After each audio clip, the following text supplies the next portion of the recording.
Awali harimu dengan bismillah. Bismillahirrahmanirrahim. Ada satu informasi yang sangat-sangat penting buat kita orang tua zaman now, ya, yang sekarang kedapatan sudah memiliki anak dan anaknya sudah menjelang balita, bahkan sudah menjelang kanak-kanak ya, yang masa-masa sekolah SD, sekolah dasar gitu ya.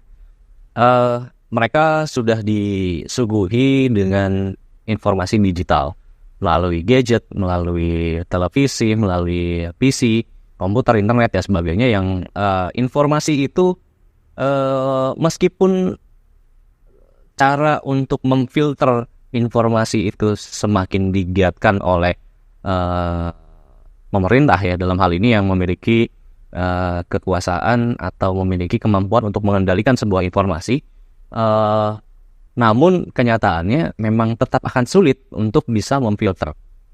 Kenapa dikatakan menjadi sulit? Ini ada satu informasi yang sangat penting buat kita nih orang tua, yaitu teknologi saat ini sudah hampir keseluruhannya menggunakan AI, Artificial Intelligence. Memang bukan sebuah hal yang baru AI digunakan, terutama dahulu digunakan untuk menyasar pasar atau market sebuah produk gitu. Jadi sebuah produk akan sangat mudah dikenal oleh konsumennya, akan sangat mudah menyasar konsumennya sesuai sasaran, tepat, efektif, dan efisien, maka digunakanlah oleh AI.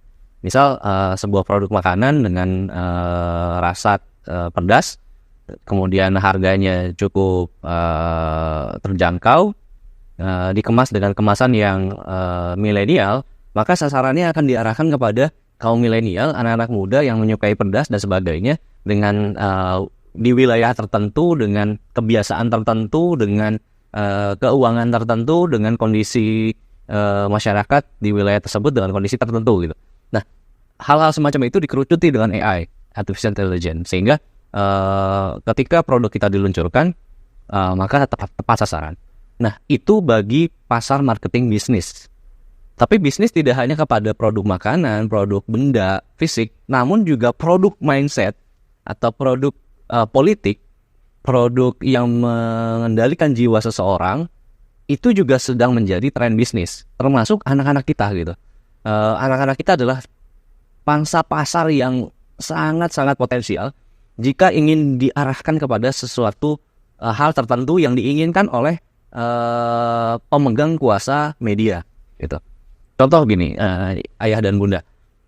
Kalau ayah dan bunda main salah satu platform media sosial, di awal ketika bergabung, ayah bunda akan dihadapkan dengan pilihan apakah menyukai sport, fashion, politik, news, bisnis, entrepreneur,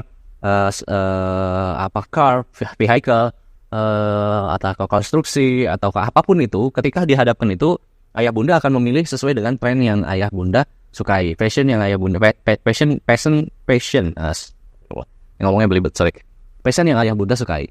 Ketika ayah bunda sudah menentukan itu, maka akan direkomendasikanlah semua iklan video yang terkait dengan hal-hal yang memang kita pilih. Nah, masalahnya anak-anak kita tidak bisa memfilter itu. Ketika mereka menggunakan handphone, gadget, smartphone, PC dan sebagainya, terus login kepada sebuah aplikasi media sosial baru, atau memang yang punya ayah bunda yang pegang, terus ayah bunda nggak sengaja kasih, atau memang sengaja kasih biar bisa diem, anteng, tenang gitu ya.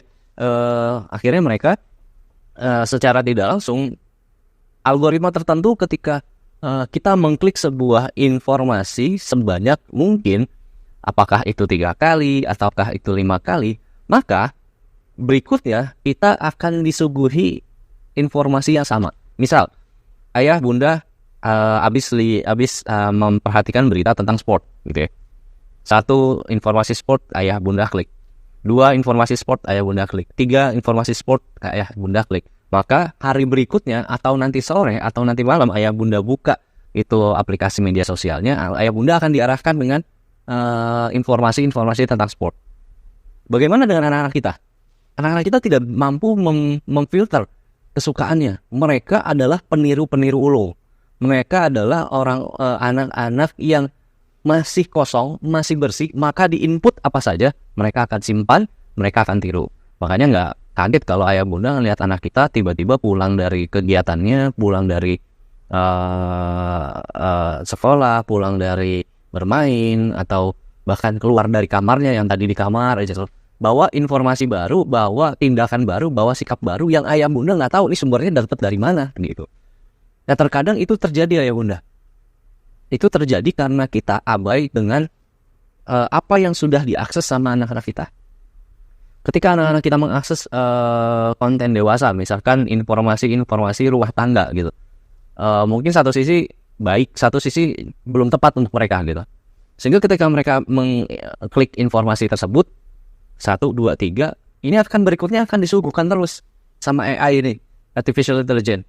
Kebiasaan apa yang sering dilihat, dilakukan, maka itu akan diarahkan. Betul. Anak kita akan terus-menerus melihat informasi, ya seperti layaknya menggeser video short, yaitu ya, short 1, 2, 3, oh yang ini ditonton lebih dari 5 detik.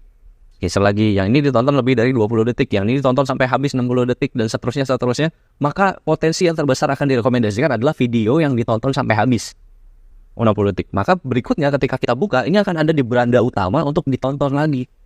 Nah, bayangkan kalau anak-anak kita nonton konten-konten dewasa, di mana bicaranya kasar, sikapnya acuh, bahkan banyak yang attitude-nya tidak baik. Konten dewasa ini bukan dalam tanda kutip video dewasa ya, tidak. Jadi konten dewasa artinya orang-orang yang di atas 20 tahun dengan pergaulannya seperti ngomongnya kasar, seperti diskusinya tidak terarah dan sebagainya, sikapnya acuh. Nah ini ketika ditonton oleh anak-anak kita, terus dia rekam, kemudian suatu saat dia tampilkan ke bunda pasti kaget. Lah, kok dia bisa ngomong lu ke saya gitu? Loh kok dia bisa kasar, apaan sih lu mah, ngomong mulu bawel, apaan sih lu mah, nyuruh-nyuruh mulu. Lah, kayaknya saya nggak ngajarin gitu. Seolah-olah orang tua akan menyalahkan anaknya. Oh, saya kayaknya nggak pernah ngajarin kayak gitu deh. Saya nggak pernah ngajarin kayak gitu deh. Bunda, ayah, sekarang mereka mampu mengakses informasi dari manapun. Inilah fungsi ayah bunda membatasi penggunaan gadget, gitu. Membatasi informasi yang semestinya belum mereka dapatkan, gitu. Ini nggak berlaku cuma ayah bunda, tapi kita, masyarakat, guru yang mampu mengendalikan itu. Jauh lebih dalam dari itu, politik. Saat ini ketika kita membenci paslon tertentu, pasangan calon tertentu, kita membenci politik partai tertentu dan sebagainya, kita akan mengakses bagaimana informasi-informasi yang berkaitan dengan kebencian terhadap paslon tersebut, partai tersebut. Kita akan disuguhkan dengan itu. Pada suatu saat AI ini akan dikendalikan oleh pengendalinya untuk membalikan kondisi tersebut. Ada informasi yang jelek, tiba-tiba nongol satu informasi yang baik, kita tertarik untuk baca. Ketika kita baca, oh iya ya, ternyata paslon ini nggak begini, ternyata partai ini nggak begini. Terus saja nanti akan diinformasikan terus oleh AI. Disitulah mindset kita akan berubah, kemudian kita dikendalikan. Dan itu terjadi ketika Brexit dan The Great Hacker menampilkan videonya sebagai